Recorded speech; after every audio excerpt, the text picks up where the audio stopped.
This is Hamas testing Egypt, not testing Israel. This is Hamas trying to see if the Arab Spring has really changed the dynamics in the Middle East. If you have to go back a little to understand how important this is.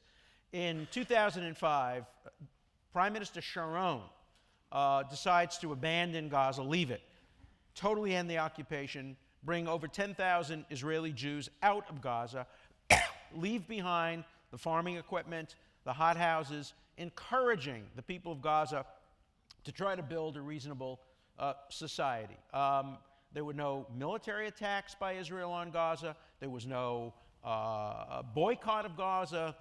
There was no closing of Gaza. For about 6 months, everything looked fine.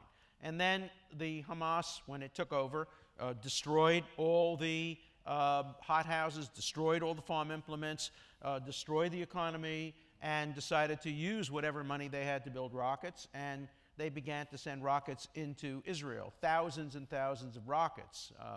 Peter Beinart says they're just little toys. He and his children don't live in Sderot. My wife and I went to Sderot. We were the people who urged President Obama, when he was running for president as a candidate, to go to Sderot. If you go to Sderot, you see a whole population of people suffering from post-traumatic stress syndrome who live in shelters and bunkers and can't be more than 12 seconds away from a shelter.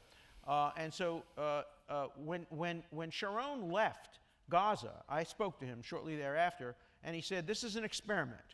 We will leave Gaza, and if that works, we will begin to leave the West Bank. This was really the beginning of a possibility of seeing the end of the occupation. But he said, the test is going to be whether Hamas fires rockets at us, and the second test is going to be how the world reacts when we have to respond. The world is now saying to us, you should leave the West Bank, and don't worry, if they send rockets, you have the right as a sovereign country to protect yourself.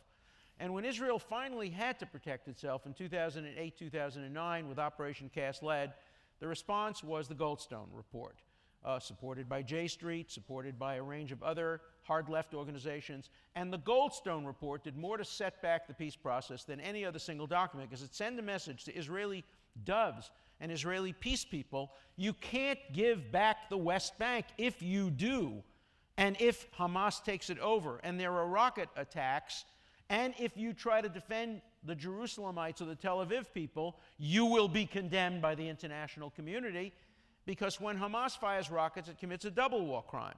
It attacks civilian targets. The 3 people who were killed were just a married couple and a young person. The 100 and so who were injured are ordinary civilians. That's one war crime. The second war crime is when they fire their rockets, they fire them from within their own civilian population centers, knowing that Israel has to respond, and there will always be deaths of young people, which they glory in.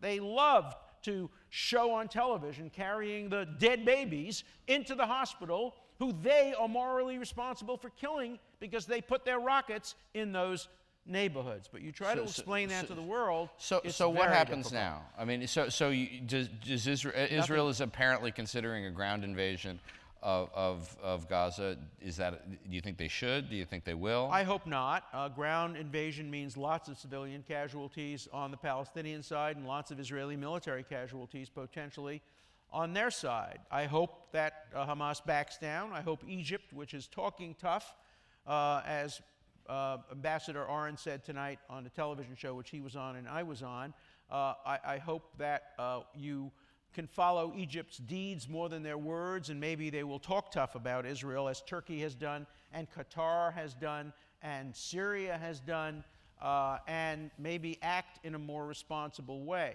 The fact that Turkey now supports Hamas, the fact that Qatar now supports Hamas, the fact that Egypt now supports Hamas is very, very significant. You haven't heard Saudi Arabia supporting Hamas. You haven't heard Jordan supporting Hamas. But this is really a test of the Arab Spring in many ways, and it's much more significant than Operation Cast Lead in 2008, 2009. What happens in the next few days may really determine the future of the peace process, and I'm very, very worried.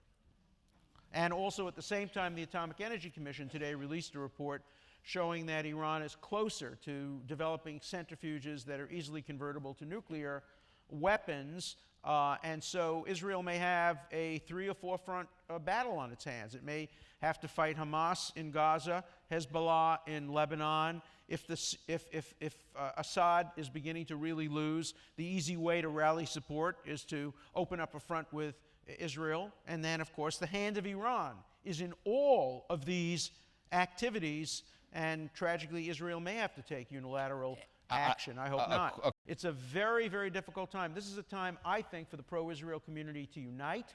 I'm appalled at the fact that J Street calls what's going on in Gaza a cycle of violence, failing to distinguish between those who commit double war crimes and those who responsibly try to protect their citizens. I'm appalled that Peter Beinart would blame this whole episode on Israel and act as if it's okay to have rockets sent into Israel and endangering the lives of 1 million people. What a lot of people say is, look, only 3 Israelis died. Only 3. As if proportionality requires that you wait until a school bus is hit. You wait until a kindergarten is hit. That's not what proportionality requires.